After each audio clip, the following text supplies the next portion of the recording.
Donc j'étais allé tester le futur rêve d'Assigné, je suis revenu vers le sud. Donc le rêve, il passe par là. Il accède au nord d'Assigné et le sud, c'est une alternative. Donc là, c'est une piste cyclable temporaire qui attend la fin des constructions depuis X temps. Hop, bon, eh ben, il y a une fourgonnette qui roule sur la piste cyclable, hein, normal. Voilà, donc on arrive à la Vilaine, le carrefour qui avait été sécurisé il y a quelques années. Enfin non, plus exactement.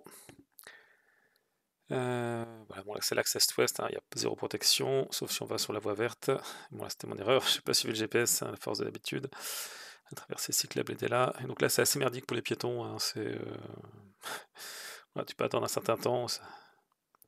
Bon, il y a l'alternative entre la piste, la bande cyclable et la piste cyclable sur le trottoir, mais sauf qu'elle s'arrête là. Donc là c'est... Ouais, donc là c'était est-ouest, sur Rennes c'est de la bande cyclable, et à Cesson c'est la voie bus partagée, mais bon là on va pas jusqu'à Cesson. Donc là on a une ancienne piste historique, obligatoire d'ailleurs, c'est assez rare sur Rennes, il y avait un panneau obligatoire là, pas au début, mais voilà, c'est suffisamment rare pour être mentionné. Bon, il y avait des travaux sur la piste, il n'y avait pas de signalisation avant, bon, la continuité était plus ou moins assurée, on va dire. Voilà, ça monte pas mal, on est près de l'université. Voilà, toujours là le réflexe, hein, c'est de mettre... il y a une bande de gazon, on pourrait mettre les trucs, le feu là-dessus, mais non, on le met sur la bande cyclable. C'est le réflexe. Donc là, il faut connaître, hein, quand on suit le boulevard en voiture, on voit pas d'infracyclable, hein, il n'y a aucune indication. D'ailleurs, je me suis planté là. Je suis rentré dans le giratoire, en fait, j'aurais dû faire le tour de l'autre côté, et je serais arrivé directement sur la frappe. Donc c'est un tronçon partagé avec les bus, hein, donc c'est de la merde. Parce que s'il y a deux bus qui se croisent, bah, ils nous servent. Voilà, donc là, des petits chevrons jaunes, là, il n'y a rien de changé. Donc la signalisation, voilà, c'est le gros maillon faible. Là, il y avait un panneau voie verte un petit peu avant. Après l'arrêt de bus, il y a quelques panneaux qui ont été mis. Là, il y a fin de piste cyclable avec des obstacles, il y a un peu de signalisation au sol. Et ça reste le maillon faible, hein, la signalisation. Surtout où commence l'infra et où finit, ça c'est toujours le point faible. Alors là, c'est le petit bypass qu'ils ont fait. Parce que j'ai publié une vidéo l'année dernière où on était un peu coincé. Là, donc là, la Bédière se transforme en deux pistes unidires. De l'autre côté, c'est terminé, pas de ce côté. Donc là, il y a un cycliste qui a pris à contresens de l'autre côté pour pas se mettre en danger au milieu des voitures. Voilà, donc là, c'est le petit bouc historique. Donc là, c'est du chantier, hein, c'est juste les relevés de géomètres. Là, je me suis fait klaxonner, hein, parce que je roulais pas sur la piste de l'autre côté à contresens, hein, c'est classique, hein. Dès qu'il y a un chantier de piste cyclable, ah, pourquoi tu roules pas dans le chantier? Voilà, c'est magique. Donc là, ça avait été réalisé l'année dernière. On est passé à la porte de Thizé au-dessus de la rocade. Donc là, ils ont mis une teinte différente pour le trottoir avant. Voilà, donc ça, j'avais déjà dû faire une vidéo, je crois, l'année dernière, de mémoire. Tiens, on voit bien la grande hyperlapse, c'est joli, je trouve, les nuages qui défilent. Il y a une ferme aussi par là,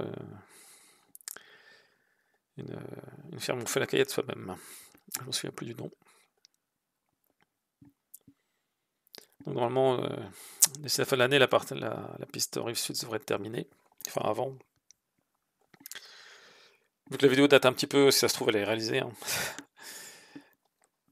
Donc là, ça descend, c'est un petit peu mieux. Là, on a la couleur d'enrobé. On est passé en bidière, donc changement de côté. Ça, c'est des trucs un peu merdiques, quoi, qui sont pas foutus de rester soit à faire tour bidière, soit à faire tour nudidière. Donc là, j'avais pas suivi mon tracé, c'était pour tester ce qu'ils avaient réalisé. Donc là, c'est une piste plus ancienne, plus historique, qui était la seule à exister avant le Covid. Et ça se termine à peu près là. Donc là, il y a du simple marquage au sol, hein, pour aller vers le centre-ville. Donc là, il n'y a pas d'infra, il n'y a rien. Bon, c'est la zone 30, donc théoriquement, voilà. Mais c'est pas de l'infra. Et là, j'ai refait le même bug que je fais souvent, c'est que je commence à prendre le bout de piste vers Noyal-sur-Vilaine. Alors que pour aller vers Rennes, voilà, c'est de la route partagée, avec un passage à niveau. Donc bon, il y a peu de trafic, mais il y en a quand même, quoi. Ça peut rouler vite. Et dans les données tiens, un petit panneau sur le partage de la route.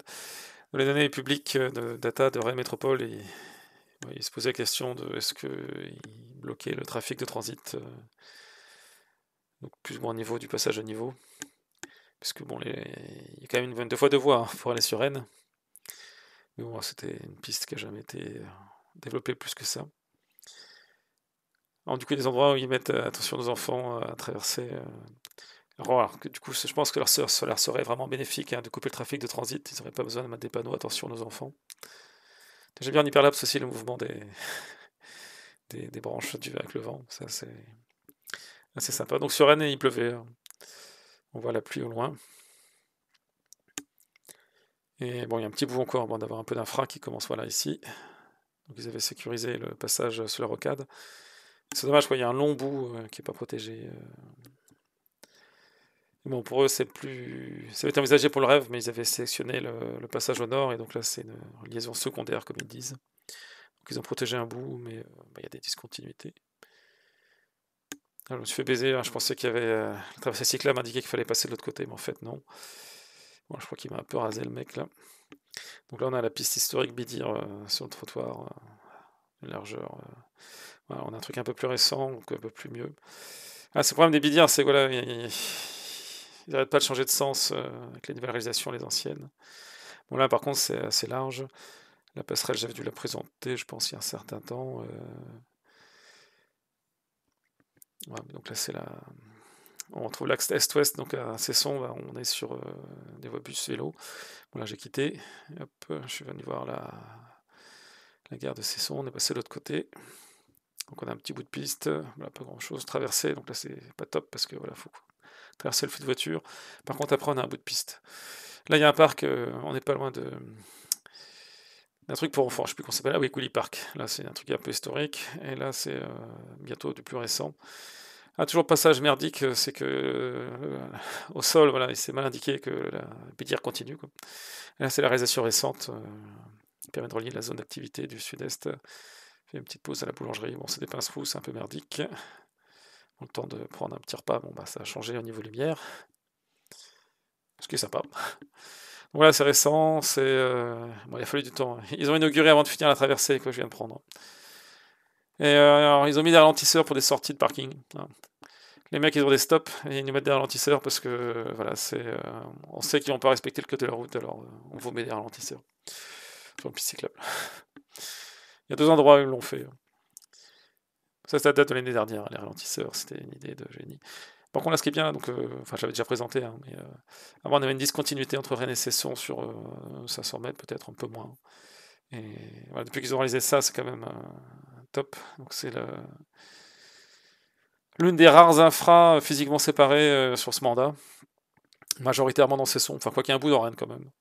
Mais voilà, ils font très peu de réalisation sécurisée dans Rennes. Ils ont fait beaucoup de sécurisation sur l'interurbain, mais voilà.